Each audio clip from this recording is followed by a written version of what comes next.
Fale aí, meus juvenis e também minhas juvenas. Meu povo, o futebol é uma coisa de doido, é uma coisa de maluco o que é o futebol, né? Barcelona não tinha jogador para colocar em campo, não tinha jogador para fazer substituição e um moleque de 17 anos no primeiro toque na bola com 23 segundos em campo, menos que um story, fez o gol da vitória do Barcelona aqui, o Marc Guiu, na vitória sobre o Atlético Clube de Bilbao. Começando do início, né? Os machucados do Barcelona. Não tem o Koundé, não tem o Sérgio Roberto, não tem Pedri, não tem De Jong, não tem Rafinha, não tem Lewandowski. 6 desfalques, todos do primeiro time. É mais do que meio time, é um elenco curto, que já conta com jogadores do time B para formar o time de cima, como o Fermín e o Lamine Yamal, são jogadores do time B ainda, tanto que o Fermín começou jogando. E no banco de reservas tinha de jogadores do primeiro time Ronald Araújo e Marcos Alonso para fazer substituições, apenas. De resto, só jogadores do time B, ou nem isso. Porque, por exemplo, o Marc Guiu é jogador do Juvenil A ainda do Barcelona, nem é jogador do time B do Barça ainda. E com isso foi o Barcelona para jogar contra o Atlético Clube. Não é um grande jogo, não é um jogo exuberante do Barça, mas é completamente entendível nessa altura do campeonato que 100 jogadores para colocar em campo. Os que jogaram, por exemplo, o Baldé não tinha condição de estar 100%, porque tinha tido um probleminha muscular e tal. Jogou o primeiro tempo, jogou 70 minutos mais ou menos. O que aguentou, o Lamine Yamal também não tinha condição de 90 minutos, é um jogador ainda com corpo em formação, né? 16 anos recém-completados, entrou no segundo tempo, então até os que jogaram não estavam completamente 100% na partida. O Fermín Lopes, que jogou com a Espanha Sub-21, né? Aliás, o Fermín não é convocado pela Espanha principal, mas ele também se desgasta na data FIFA, saiu de campo completamente extenuado no segundo tempo também, porque não tinha o que colocar em campo. O Barça jogou com o Cancelo na direita, o Baldé na esquerda, Iñigo Martínez, bom jogo do Iñigo Martínez, hein? Vale destacar, porque tinha feito mal o jogo contra o Mallorca.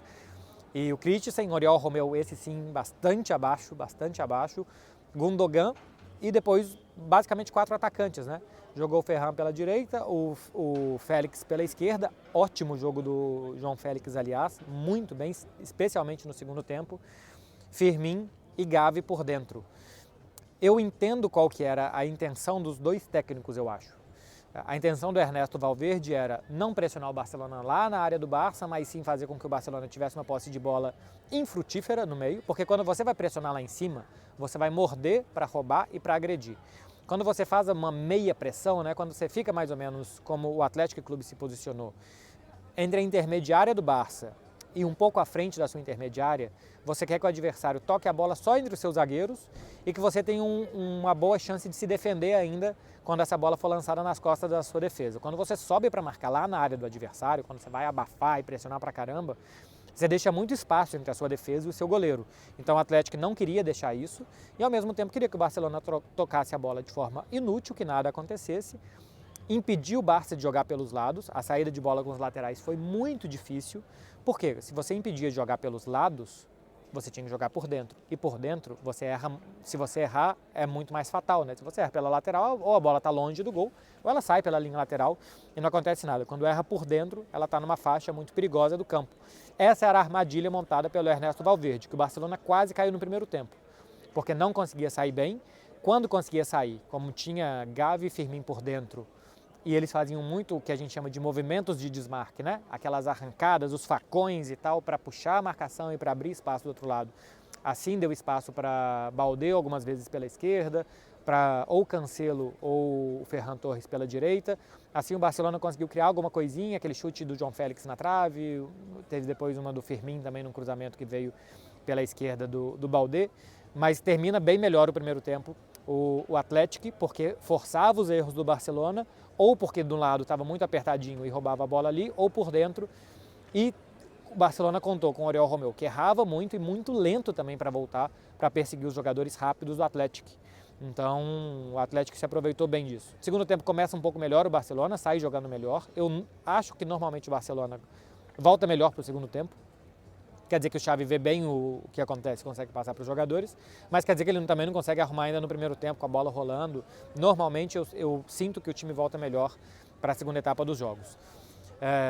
Volta melhor depois das trocas, né? Que são praticamente todas as que dava para fazer. Entra o Araújo pelo Christensen, um zagueiro pelo outro. Araújo fez viagem muito longa, jogou com o Uruguai, enfim, foi o que mais se desgastou na data FIFA, e o Christensen tinha jogado com a Dinamarca, troca um zagueiro pelo outro. E entra o Lamine no lugar do Oriol Romeu, passa a jogar num 4-3-3, Gavi e Firmino melhoram, porque eles vão jogar nas posições deles, né? O Gavi vai jogar do lado do Gundogan, os dois na base da jogada, o Firmino um pouco mais solto para armar, com o Ferran Torres de falso 9, o João Félix por um lado e o Lamine pelo outro. Lamine de altos e baixos hoje, né?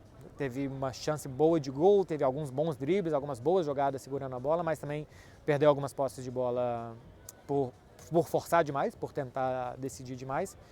E aí, cara, não tinha muito mais o que fazer, quase 40 do segundo tempo, entra o Mark Guiu, um jogador do juvenil, que entra e com estatisticamente um toque na bola, né? Porque de fato ele ajeitou e chutou, mas estatisticamente é uma ação, então é um toque na bola.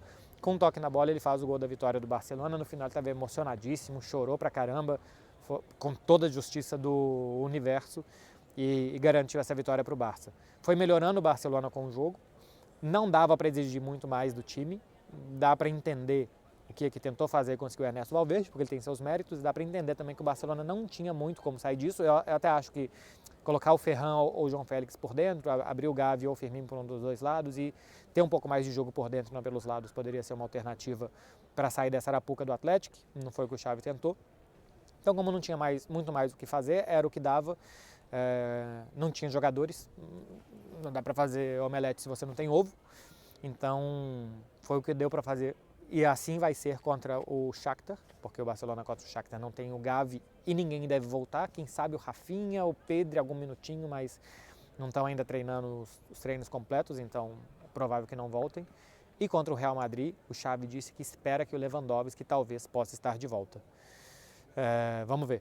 Mas assim, para os dois próximos jogos, o Shakhtar é menos dramático, porque já ganhou as duas, porque o Shakhtar também é um time hoje mais frágil e tal. Assim, o Atlético Clube é time mais difícil do que o Shakhtar, então a tendência é que mesmo com esse time, mas sem o Gavi, né, porque foi expulso contra o Porto, que seja um jogo ou parecido ou quem sabe um pouco mais fácil para o Barcelona, mas contra o Real Madrid é um jogo duríssimo, com muita gente fora, e vai ser difícil de imaginar como é que esse time vai competir, mas enfim, é papo para a próxima semana. O que dava para fazer neste domingo foi isso.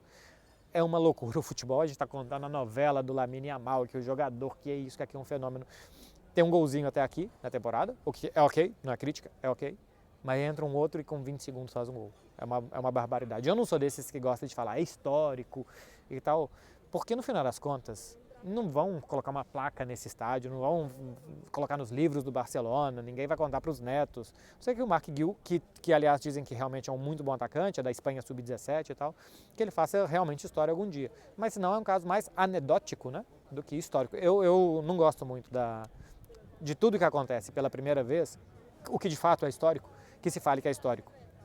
Então é uma marca, para mim é uma marca anedótica, mas que é muito interessante, né? Que o cara com 23 segundos, como profissional, com a camisa do Barcelona, faça um gol. E que depois, antes de tocar na bola de novo, receba um cartão amarelo. Enfim, é uma loucura.